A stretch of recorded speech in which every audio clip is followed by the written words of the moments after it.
pero hindi nabigyan ng pagkakataon, at bakit? Honestly, gusto ko pang makilala silang lahat pa. Kasi, as in, sobrang nabitin ako sa 3 weeks.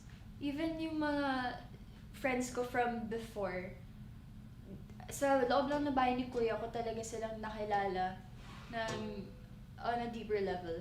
So, feel ko kapag nagsama pa kami ng mas matagal, mas madami pa akong maalam sa kanilang lahat, honestly. But if siguro I had to name one, yung hindi, siguro yung si Heath. Yeah, Heath. So, bakit si Heath? Heath kasi, nakikita ko na siya also before. Before, sobrang baby pa niya dati. As in, tas, nung nakita ko siya, bigla siyang tumangkad, tas parang nag-mature. And Heath is quiet.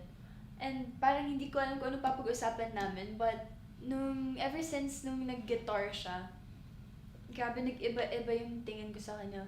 Super talented niya kasi marunong siya mag-guitar and ang galing na mag-write ng songs. Para siyang nag-storytelling.